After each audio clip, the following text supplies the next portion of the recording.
Welcome to the Startup Grind. Thank you. Thank you. Zach Steindler from Olark. Pleasure to be here. Zach, how does that feel? You get a standing ovation. It was fantastic. So Zach, how did it all start? Oh my goodness. Where to begin? Back when you were a kid. It's the very beginning. Okay. Early in my life, I guess I was always sort of interested in computers and software development. Entrepreneurship is actually something that sort of runs in the family. I think my great-grandfather, grandfather, and father all have had their own business at one point in time or another. Many of them are oriented around the paper industry, though. So software is something that's a bit new for our family. And then I never really thought of myself as a startup person, but in college, a lot of my friends were talking about starting different companies, different technologies they were playing with, ideas they had for mobile apps, social games, this, that, and the other thing. And so I saw a lot of my friends doing startups. I heard about a small software company that was getting started in Ann Arbor called Zazu. Well, before we get to that too. Okay. When you were a child, then you saw this entrepreneurship run through your family, and that got you excited about it? Yeah, I can very distinctly remember at family reunions, in addition to family members, occasionally there would be people that my grandfather had hired and worked with 30, 40 years ago. And those people always made a point of sort of coming over and talking to me and sort of telling me about how my grandfather had taken a chance on them, how he had really mentored them, how he had really positively impacted their life. And so for me, even at an early age, entrepreneurship wasn't so much about creating something that people want, although obviously that's like an important thing, but also trying to be sort of a positive influence on the community. And so, as I got older, I was trying to figure out, do I want to work at a large company? Do I want to work at a small company? And so seeing some of my friends, experimenting with these different ideas, and then sort of, remembering these things I had seen my grandfather and my father do, I thought that I would give it a try. Did you ever try to create a business as a child? I spent an inordinate amount of time in middle school making business cards for non-existent businesses. Never actually sold any projects, though. Those were ideas you had? They were, yeah. What was your favorite? What was the one that you thought was going to make you Bill Gates? Oh my goodness, I think I wanted to make Palm Pilot cases for a little while. I think I even tried to get my hands on a sewing machine, but that didn't work out at all. Yeah. A sewing machine? Yeah. Yeah, I mean, because you get some fabric, you sew it together, and then you have a case for like a Game Boy or a cell phone or a Palm Pilot or something like that. But yeah, it never came to anything. Yeah. And then you were talking about when you went to college, then. Oh when you yeah. got into the startup scene. Yeah, it was really incredible. At University of Michigan, I still wasn't sure if I wanted to study physics, study engineering, do hardware, do software. But there was this student organization, Eta Kappa Nu. It was honor society. I mean, its name was made up of Greek letters. I don't know if it was actually a fraternity. It didn't really have a house or anything like that. Volunteer hours were sort of like, part of the organization, stuff like that. But almost everyone in that organization was spending summers working at Microsoft, working at Google, or they were trying to start their own company.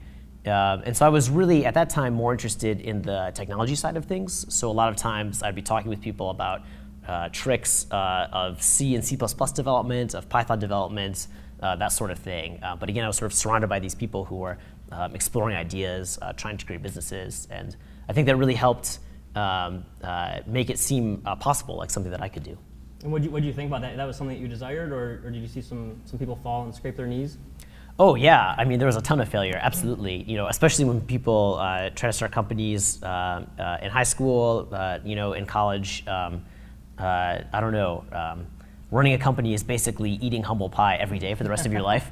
And so when you're young, you don't have a lot of the cultural understanding or sort of business understanding, or you're missing a lot of pieces of the puzzle.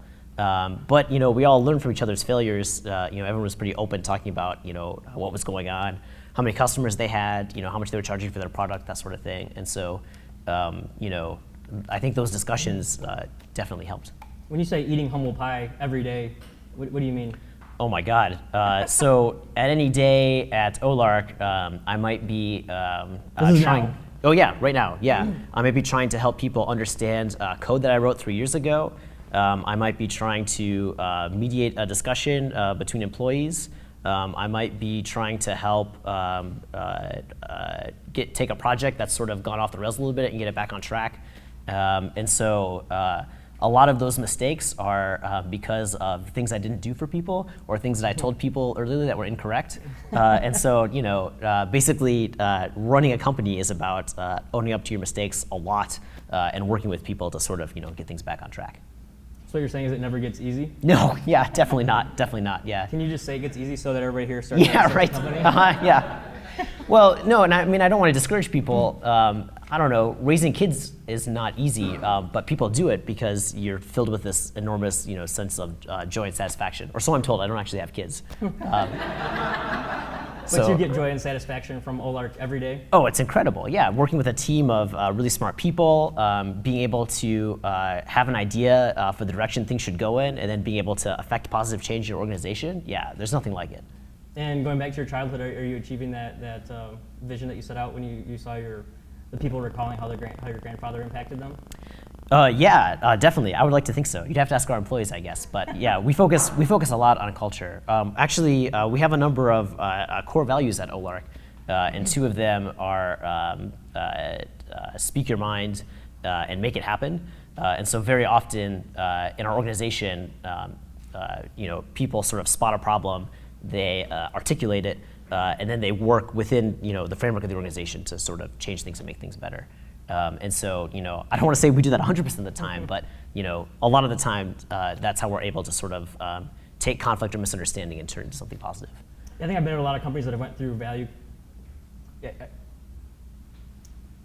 exercises where they create values, and then the values get put on posters or whatever, but then the company doesn't get imbued with those values, and they just sit on those posters and never get used. But it sounds like you guys live your values? Yeah, we really try. So one of the things that we did a little differently is that Olark, as you might not know, is a distributed company. We have employees now in probably in 15 different geographies, several people throughout the United States, up in Toronto, over in Tyree, Scotland, down in Sao Paulo, Brazil. And so we try to get everyone together once a year for an annual company retreat so we can sort of meet in person, talk about longer term vision, that sort of thing.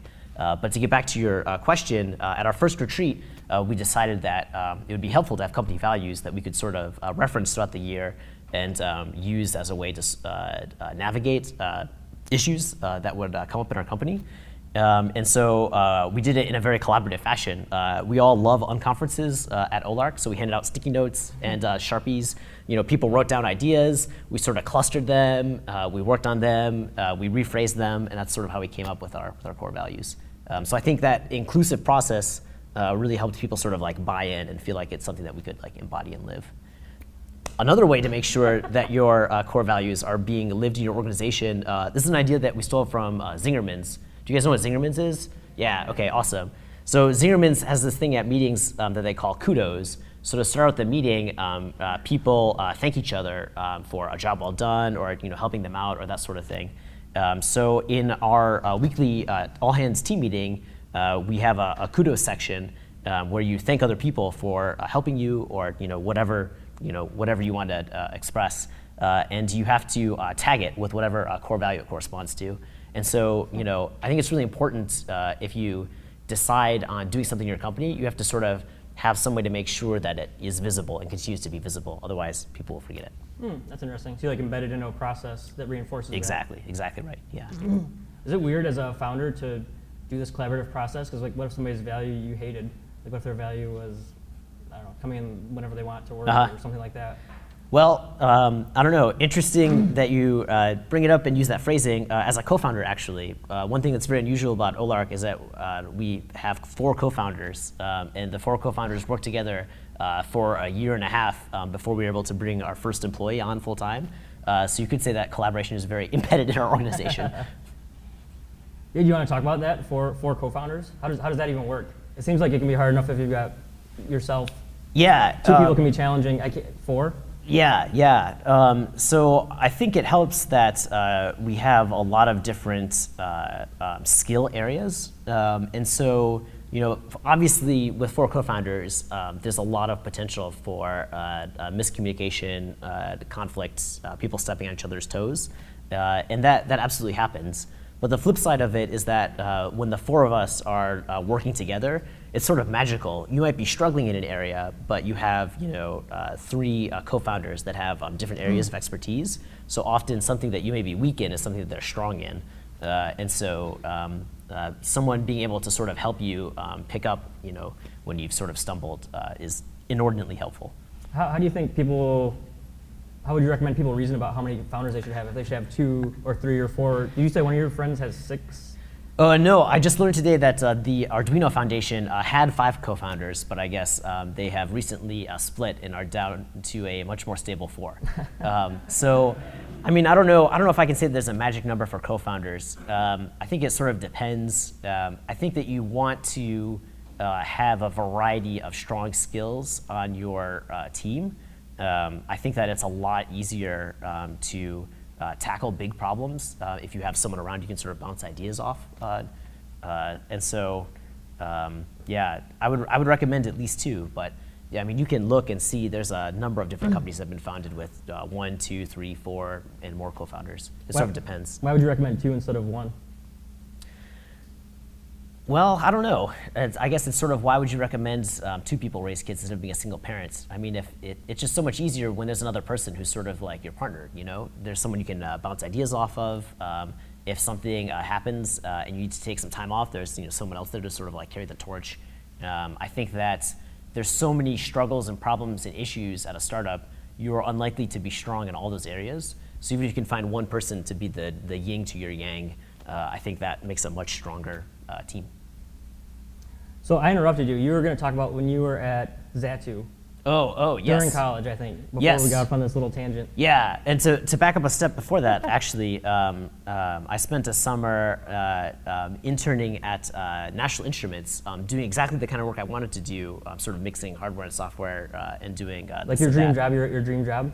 Well, sort of. In terms of the work that I was doing, absolutely. But I was sort of surprised at the company culture.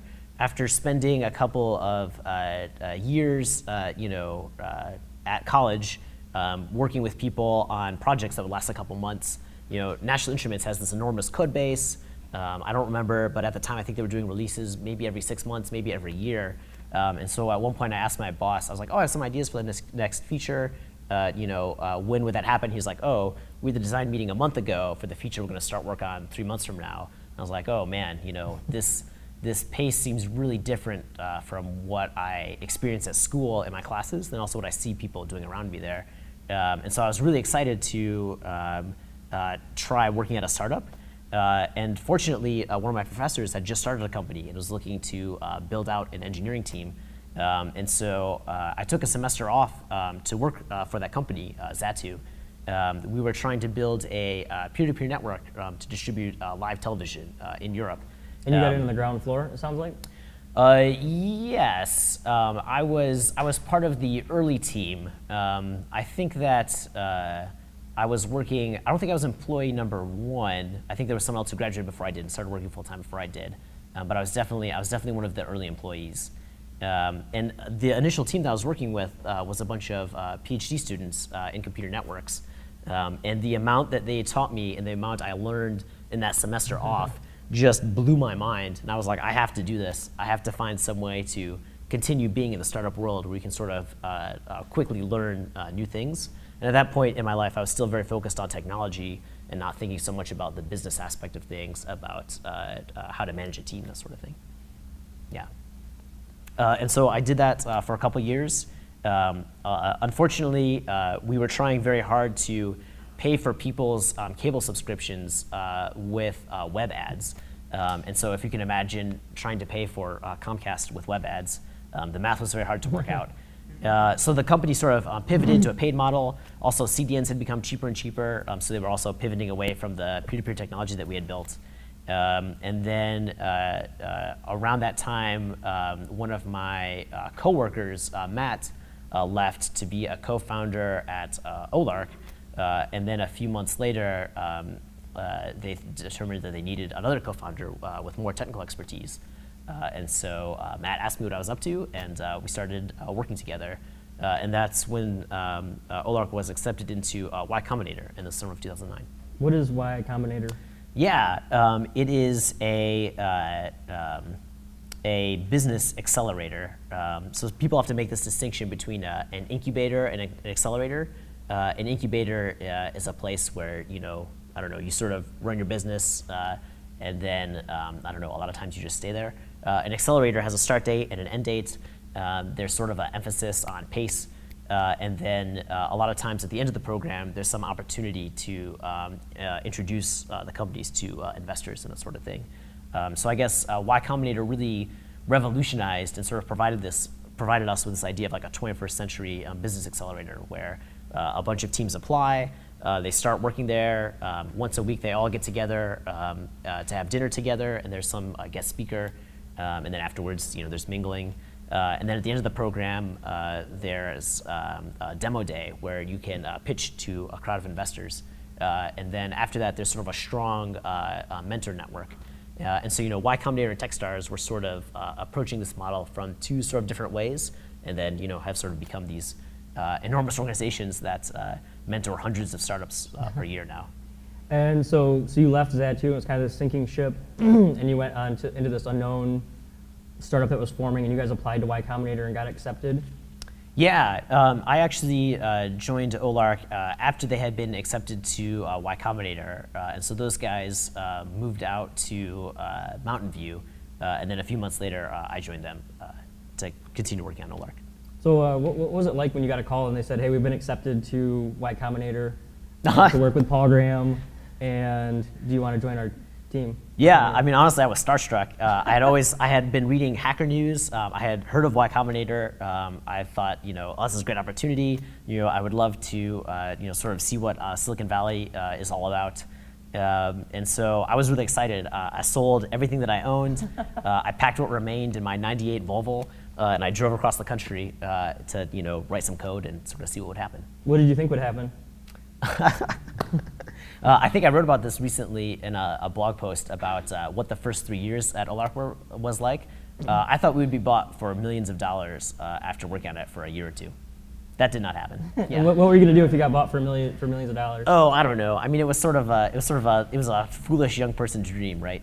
You hear all these stories about Silicon Valley. I think I didn't really appreciate at that time how much work it was to build a company. And then the different ways that you can derive value other than cashing out. What do you mean different ways to derive value? Oh my God, by providing a product that customers love, by building a team that has a wide range of expertise that can really lean in and kick ass. Yeah, those things. And so now it seems like you value those more than the financial gains?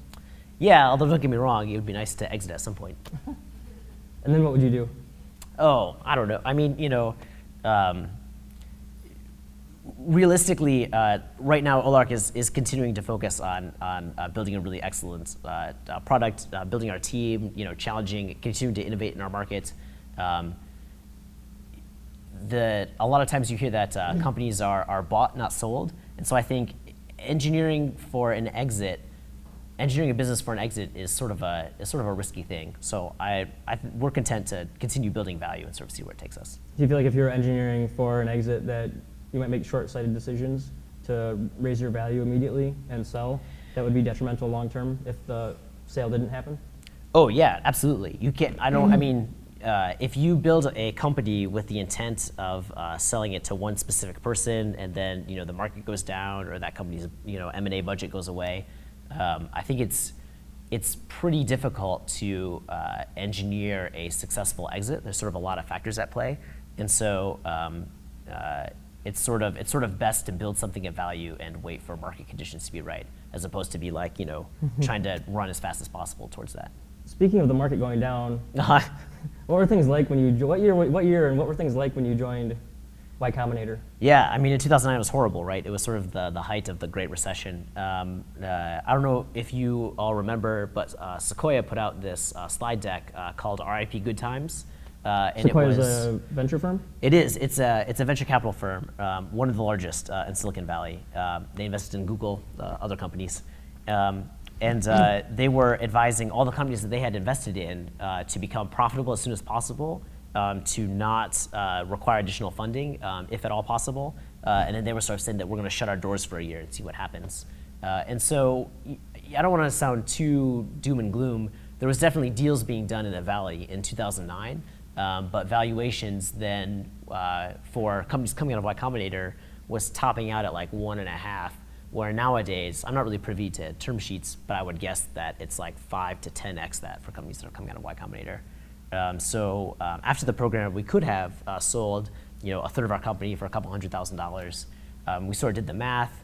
Matt and I had been working for a while. Our other two co-founders were in a situation where they could bootstrap for a while as well. And so we sort of took a look at the market, took a look at what our customers were telling us, and decided to try to bootstrap. And so to date, we've raised less than $100,000 of outside funding. That's awesome. Yeah. So it sounds like at that time you were making a determination that since you didn't need to take, none of the founders needed to take significant financial money, that you could continue with your current customers and your current revenue. Yeah, it was tough. We spent a year and a half before we could pay ourselves. The four of us were living in a 3-bedroom apartment in Mountain View. I don't know if I would bootstrap a company again, or I don't know if I would cut quite that lean as we did. But the end result was that we sort of controlled the destiny of our company. If we wanted to raise funds in the future, it would be on our terms. We wouldn't sort of be desperate for cash.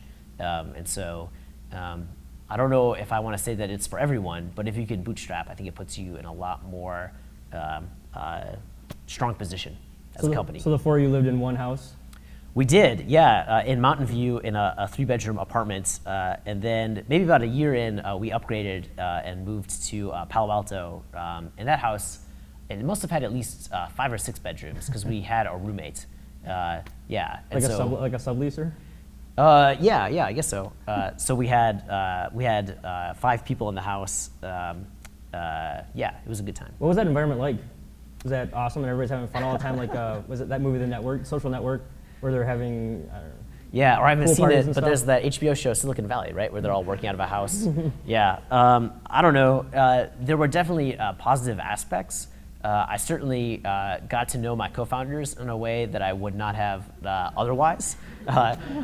We spent a lot of time, sort of like work hard, play hard, doing stuff together on the weekend. I think my personality, though, and personal style is that I sort of, need some downtime. This may be hard to believe, but I consider myself an introvert. And so, that recharge time where I could spend alone or with like 1 or 2 people was often in short supply. But the Bay Area is full of, beautiful hiking and biking and stuff like that. After doing that for 2 years, though, I was definitely ready to sort of have my own space, a little bit of distance between, work and life. So what were you doing when you were at the accelerator? What were you guys doing on a day-to-day basis? Coding, a lot of coding. Occasionally we would do customer support, is very important for any company to do as well. But basically we were trying to build out features. We were trying to make the system as stable as possible. We were trying to scale it out as we were getting more and more customers to sort of make sure that we could handle the load as it would come in. Are you familiar with the website humbleindiebundle.com?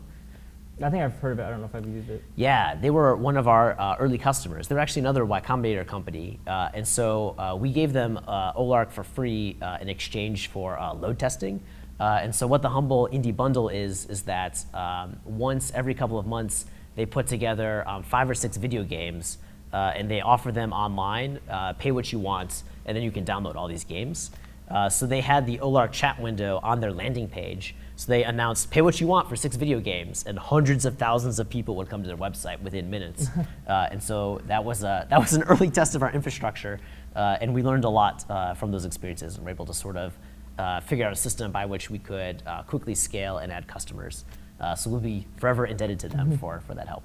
When you were cranking out product, how did you know that you were building the right thing? Yeah, that's a great question.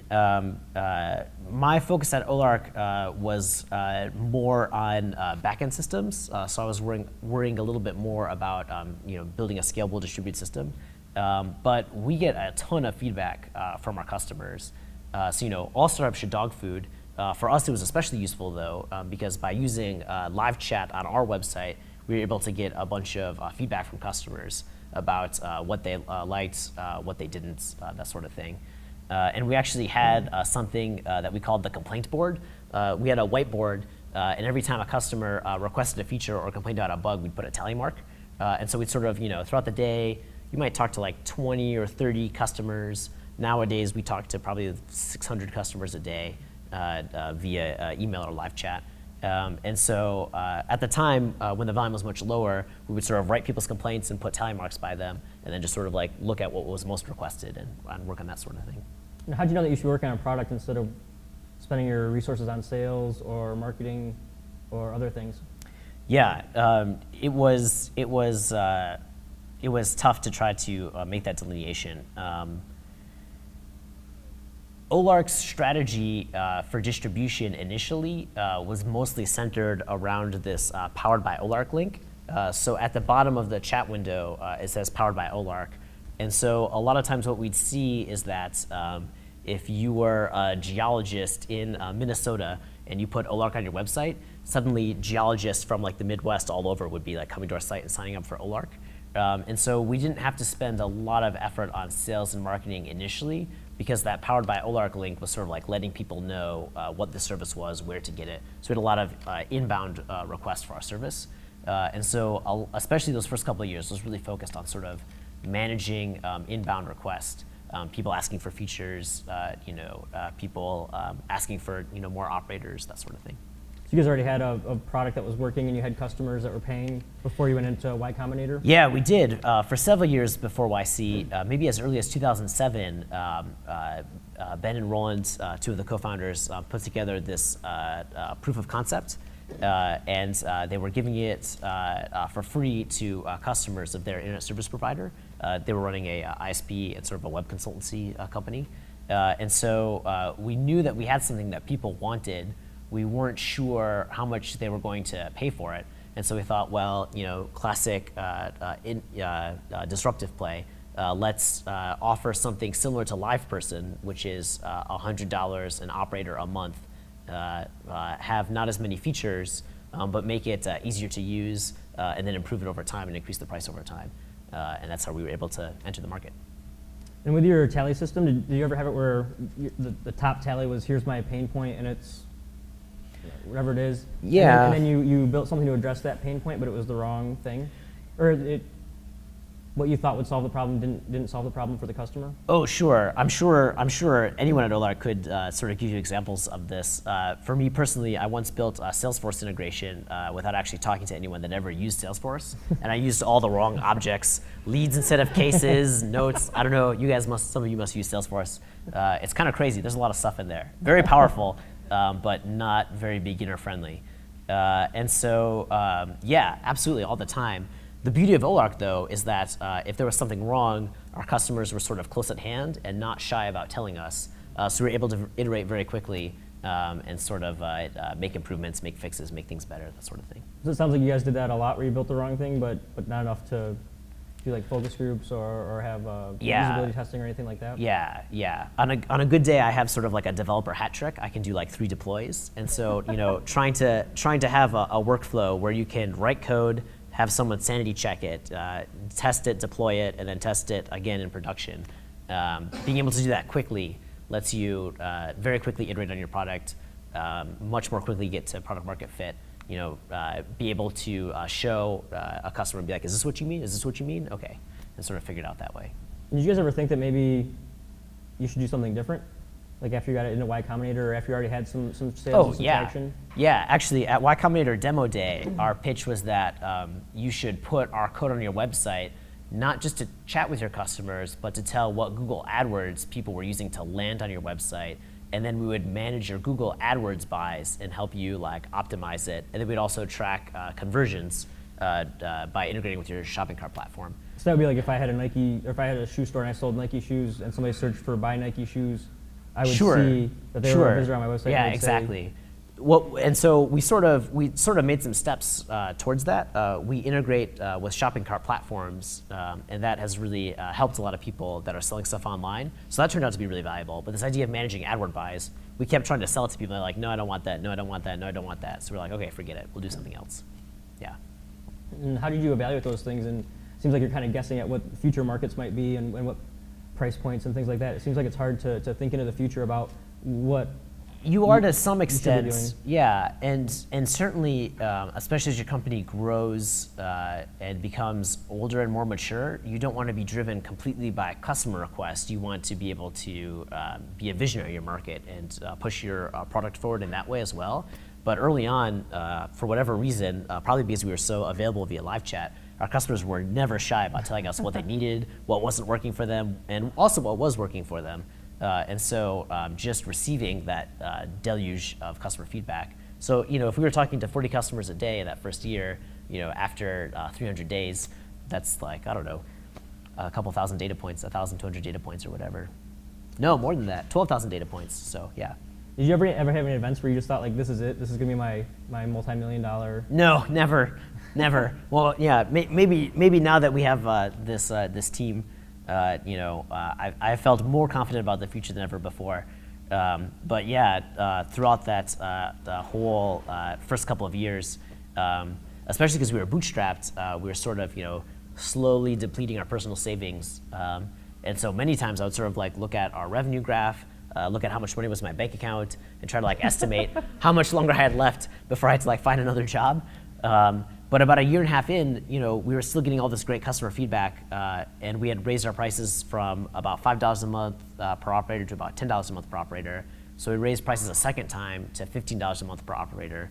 And I think a combination of us continuing to improve our quality and then also finding this magic price point where people would take us seriously caused our growth to just take off. They were able to hire employees, and I think that was the point where we were like, oh, okay, this isn't just a side project, this is a real company, we can grow this out. When you decided to change those price points, was that just guessing or saying like, oh, I'm gonna run out of money, so we just need to do this or else we're gonna die? No, I mean, people have written entire books about the psychology of pricing. Ideally, you want to set your price based on the value that you're delivering to customers. So we sort of did a combination of competitive research, what were other people charging, what feedback we were getting from customers about our price point and stuff like that. Sometimes people come to our website, they'd be like, this is great, how much is it? And you'd say $5 a month, they'd be like, oh, and then they'd leave. You'd be like, well, what happened there? And so, we had this theory that people maybe weren't taking us seriously because of the price of the software. Also, when we raised our prices initially, there wasn't really any feedback from our customers, which is unusual. If you think about like a supply-demand curve, right? If you, I forget, I'm not very good at economics. But if you raise prices, in theory, you would sell fewer units, but you're charging more, so you make up for it. We raised our prices, and then more people signed up. So we're like, wait a minute, something doesn't seem right here. So let's try raising prices again and see what happens. And so that was really the inflection point where things took off. If you were to look back at that decision point again, is there anything you do differently now to try to maximize your I don't know. revenue per customer? Hindsight is 20/20. I think that especially in the early days, the quality of our offering was not super high. It was not nearly as reliable of a system as it is now. And so it's sort of tough to say. I think that in those early years of your company, especially if you're sort of doing a disruptive play, you want to make sure that you're moving along the quality curve, that you're moving along the price curve, at some interval. And making sure that you don't fall too far behind in one area or the other. Then you talk about watching those graphs, your bank account going down, and hoping your revenue is going to go up. How did that make you feel? Terrified, yeah. But at the same time, we were getting so much positive feedback from our customers. I mean, it was worrying, sure, but we knew that we had something valuable on our hands. And so we just thought it was sort of a matter of time before we found the right combination of features, price point, messaging for customers to really make things take off. And being an engineer, I mean, let's be honest. If you start a company and it fails, you get a job somewhere else.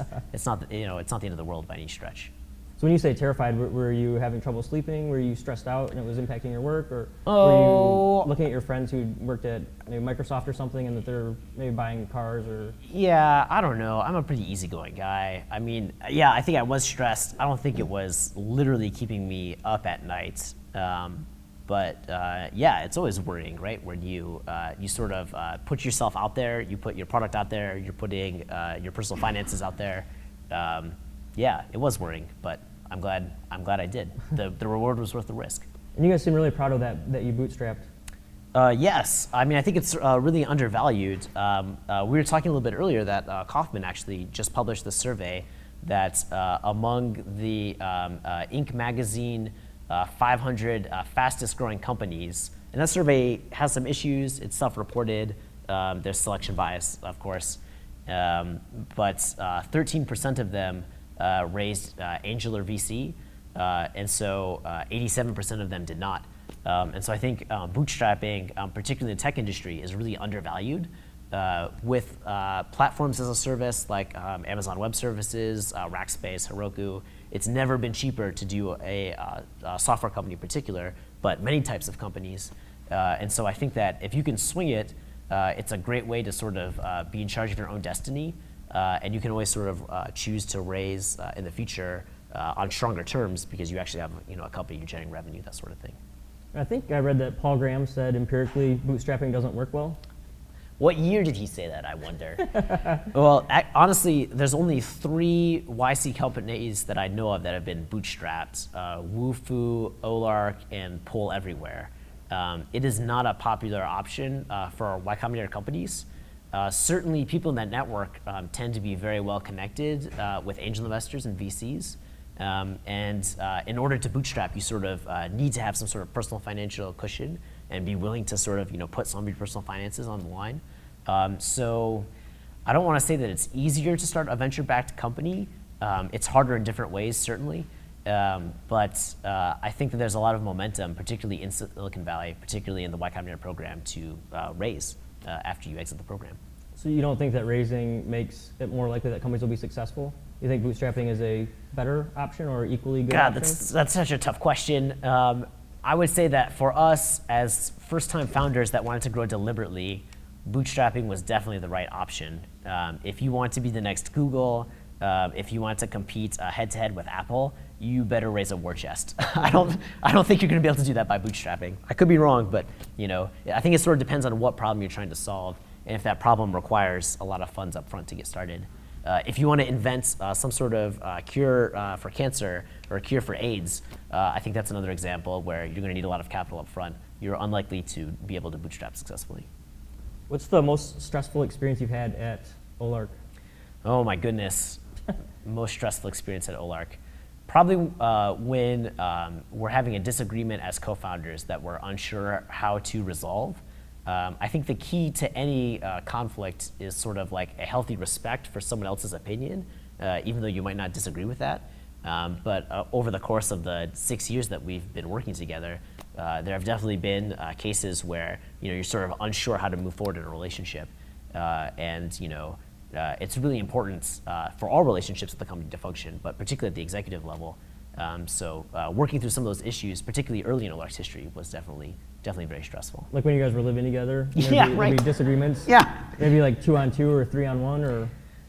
No, I don't ever think there's been really cases where like the founders have ganged up on each other. But if 2 people have a different worldview than the other 2, or if it's 1 and 3 or whatever, trying to figure out some way to come to consensus, or at least figure out how to continue running the company to determine enough information to decide on a course of action. Early in our history, there was a lot of decisions to make. Should we raise funds? Should we bootstrap? Should we stick with live chat? Should we branch out into other parts? Should we raise our prices? Should we not raise our prices? A lot of those decisions were really hard because we were building our positive conflict toolkit at the same time we were trying to set the direction of our company. How do you decide what to spend your time on every day? Yeah, that's a really great question. Right now in particular, I sort of split my time between helping build engineering skills in the organization and helping do project management. And so a lot of times, I'm sad to say it's whatever is most on fire. But ideally, I can sort of at the start of the week set a schedule and be like, okay, on Tuesday and Thursday, I'm going to focus on technical issues. On Monday, Wednesday, Friday, I'm going to focus on organizational issues. I have a to-do list. I try to keep to it. But more often than not, it's sort of what most urgently needs attention today. What are you most proud of that you've done at Olark? It would have to be the team. Building our team of people, there's only so much that you can ever do as an individual. And so hiring, training, and then working with the team to figure out a system that works to move the company forward. When you have like 4 people that are working on a project and they just go and do it and they come back and like, we're done, it works, that's like the best feeling in the world. And so, helping build something that's like bigger than yourself, that's definitely the best feeling. What do you think were the keys to building out such a successful team? Yeah, I have to credit a lot of that to my mentor, who was our VP of Engineering at Zatsu, Doug Song.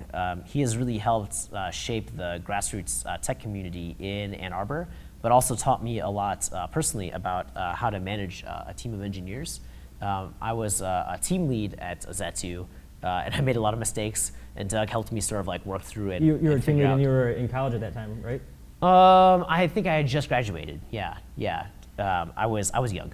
And so Doug helped me navigate both a lot of technical issues, but then also helped to realize that a lot of technical issues are actually people issues in disguise, and how to sort of like figure out how to work through those issues. And then more recently, we've sort of had an epiphany that we need to figure out ways to grow other teachers and leaders in our organization. And so some people have sort of stepped into those roles naturally, just sort of seeing a vacuum and helping fill it. But I think that going forward for Olark, one of our next big challenges is going to be to figure out how to, in some sort of structured way, have more leaders in the organization. So it's not just the co-founders who are making decisions, setting direction, but continuing to distribute that as we grow to 50 people and maybe beyond. Okay, so the question was, did I have a plan for when I would call it, watching revenue for Olark ramp up and personal finances ramp down? No, I didn't. I didn't want to sort of like be in a headspace where I was already checked out. One of my co-founders gave me a great piece of advice, actually repeatedly throughout the time we worked together, and that's like, don't give up. You have to keep working at something like it's going to succeed until it fails. Otherwise, if you bail out early, then it definitely will have failed.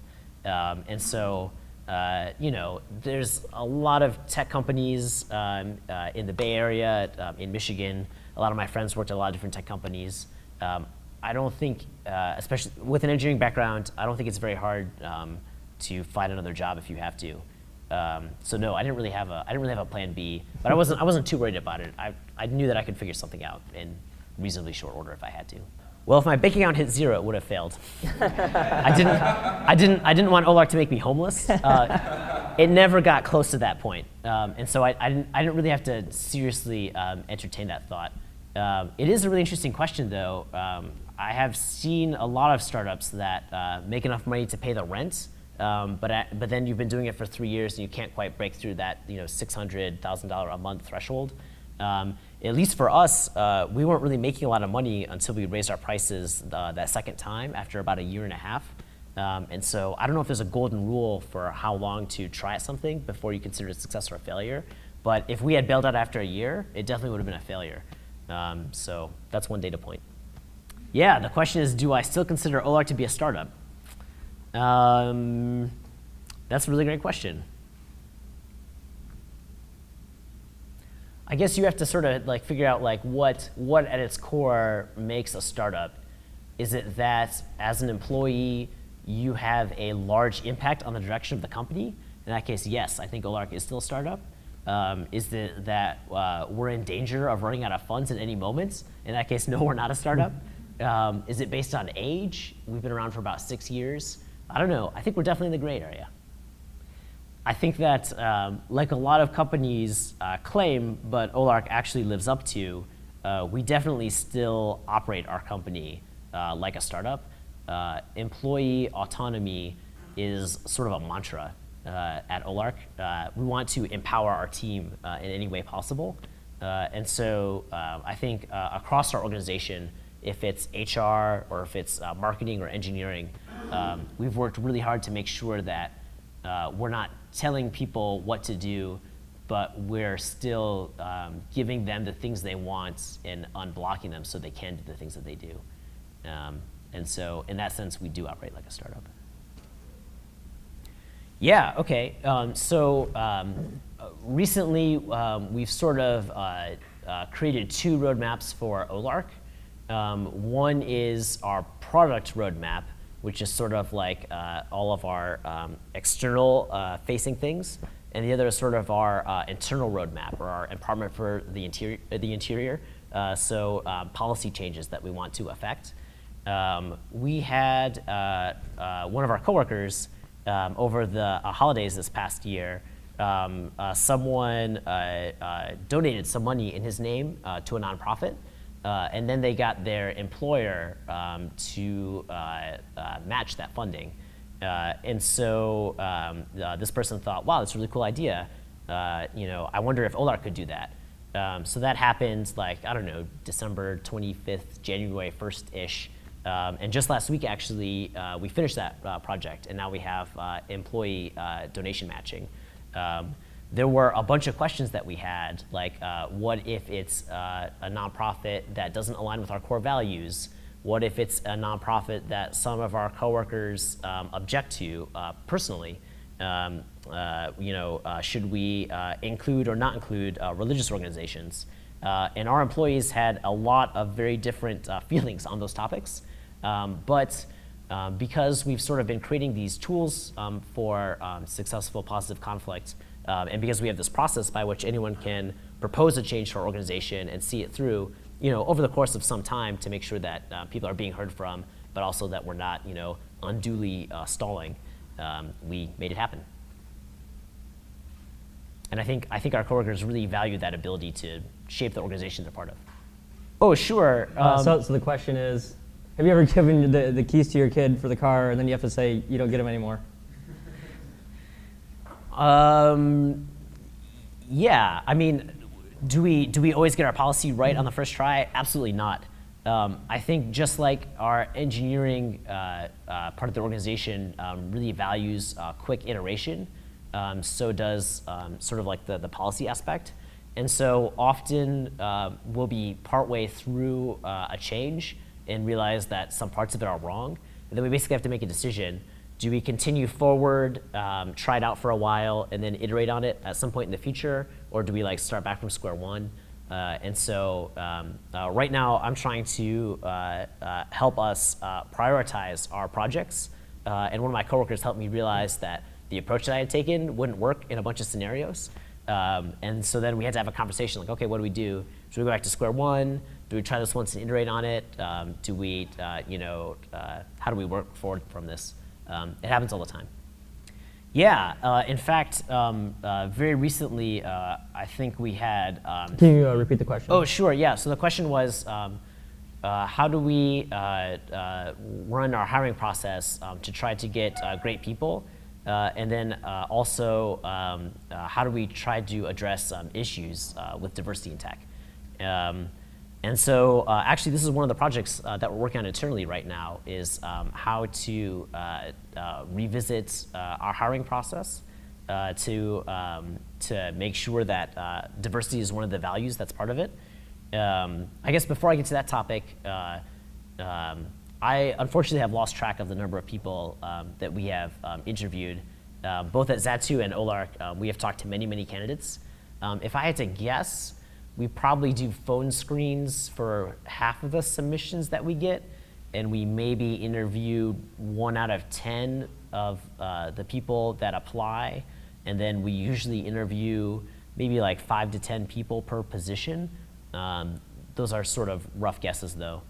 And then in particular, in that hiring process, we're sort of looking for the ability to be a strong contributor, even while remote, because we're in these 13 different geographies. And then we sort of break into a set of interviews. There's a phone screen. There's usually a depth interview where you're sort of answering questions about your area of expertise. And then there's sort of a culture breadth interview. We're sort of asking you questions about area outside of your expertise and how you deal with problems in the workplace. Okay, and then the other part of that topic, I guess, was diversity. And so just this year, actually, Olark went to the Grace Hopper Conference, which is all about encouraging women in computing. And actually, one of our coworkers, Madeline, gave a talk at AlterConf, I believe in San Francisco, which is a conference about underrepresented people in the tech industry. And so Olark, by no stretch, is like a perfect example of having mastered the problem of diversity in tech. The things that I have learned, hearing people's stories that they've posted online, or talking to my coworkers that have gone to Grace Hopper or AlterConf, is that if you want to increase diversity in your organization, make sure that you interview at least one person from the group that you're seeking to recruit. So whether that's based on race or gender or some other axis, you can't hire people you don't interview. So a lot of times, if, say, just to pick a specific example, if you want to hire more women engineers, make sure for any engineering opening that you interview at least one woman who is an engineer for the position. That requires you to think really carefully about what venue you're posting your job opening in. I think sometimes you have to deliberately seek out venues where those people are. And so, yeah, I guess that would be my advice. It's something that we're still trying to put into practice at Olark. It's not something that we've mastered by any stretch. Yeah, so the question is, has the executive team ever made a decision that impacted culture in a negative way? Yes, probably 1,000 times. Remember what I said earlier about... Most extreme example of that. Oh man, the most extreme example, I don't know. Yeah, I think that as co-founders, we're often not aware of the weight that our word carries. And so if I take off my co-founder hat and put on my engineering hat, and I'm participating in a code review, I have to be sort of very mindful that even though I might be acting as an engineering contributor, I'm also a co-founder of Olark, and that means that people are less likely to disagree with me. So I have to sort of go the extra mile to make sure that I'm not overstepping my bounds. Yeah, I think that's something that I've struggled with, particularly personally, but just trying to make sure that you're not overstepping, you're not wielding your authority like a stick, basically. Yeah, okay, so the question was about A2 New Tech, which is an event we have in Ann Arbor. We actually have 5 companies each month present about their startup. And they do a 5-minute pitch to the audience, and there's a 5-minute Q&A. And it's an event that I've been organizing for the past 3 years or so.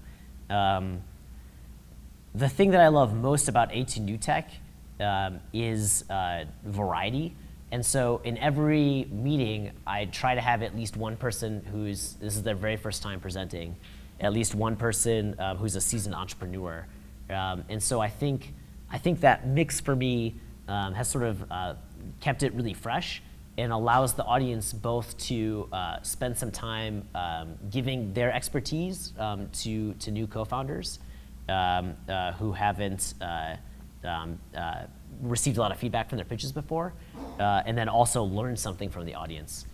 So my ideal A2 New Tech, what I strive for when I'm assembling the lineup, is people that I can learn from, because there's a wealth of expertise out there, and then also people that we can sort of teach at the same time. Yeah, that's really what we're striving for. Yeah, so the question is, as a co-founder and often a strong leader, how do you loosen the reins and delegate and feel comfortable? I think it all comes back to team. Oftentimes, it is really difficult for us as co-founders to delegate. It helps that there's 4 of us, and so I think that keeps us really honest. So someone can say like, hey, I know that you've been doing this, but we have these like really talented people that are working with us, you should really let them do it. And then seeing them do what you used to do, except better. I think that's helped the most in terms of like, letting go of control and sort of like, distributing leadership more throughout the company. Cool. So you guys have grown to 10,000 customers in just a little bit over 5 years. I mean, that's really amazing. As we're out here building our businesses, we all need customers to survive, and so we can go out and impact the world, in a positive way, like you were saying. How would you recommend that we in the audience think about what we should be doing to grow our customer base with your experience having been on this rocket ship? Yeah, it definitely didn't happen overnight. I think that early in our company's history, we very frequently set goals for ourselves and then created KPI graphs to sort of see us meet that goal. Initially, those were very revenue focused, which was useful because we were, our bank accounts were slowly dwindling. But as we grew up as an organization, those KPIs matured a little bit as well. And so I think that setting yourself a ambitious but realistic goal is sort of a key to sort of make sure you're on track. If you want 10,000 customers and you have 100, don't set that as your goal. Think about okay, what would it take to double my customers the next year, and then think about doubling your customers again, and figure out how to sort of like decompose it and break it down to something that's ambitious but achievable. So then if you had 100 customers, you're gonna get 100 over the next year, then you might break it down to the month and then to the week. Is that kind of what you're saying? And then that helps people break it down and think about, how do I get 10 customers this week instead of how do I get Boy, you could. How do I get double? Yeah. So it sounds like that's not what you were saying then. No. I am obsessed with graphs. I have probably made over 1,000 graphs over the time that I've worked at Olark. And so one of the things I did at Olark is I built a lot of our integrations with help desk and CRM systems. And we would build a new integration and then watch the uptake of it. And I was surprised at the lag time.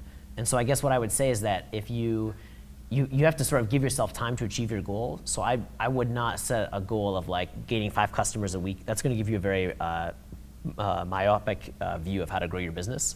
But if you say you want to double your customer base in a year, or maybe grow up by 50% in 6 months, then think about, okay, well, how could I reach 50 more customers? Okay, I could add this distribution channel. Okay, it'll take me a month to build it, and they'll spend a month marketing it, and then I'll let it sort of like sit and run itself for a while. I think that you kind of have to find the balance. 6 months goals might be a little short. Year-long goals might be a little long. It sort of depends on your scenario, I guess. But yeah, we just completed a vision exercise at Olark where we talked about what the company looked like at the end of 2017, and now we're sort of working backwards as to what competencies we need in our team and what product features and business opportunities we need to take advantage of to get there. And so, once your company is 5 years old, it's more realistic to look out that far. But if you're younger, I would try to set maybe 6-month or maybe year-long goals, and then think about what you can do in a month or two to sort of set yourself up for that, and then watch it grow over time. Cool. Well, thank you very much, Zach. I Yeah, appreciate Dave, you thank sharing. you. Yeah, cheers.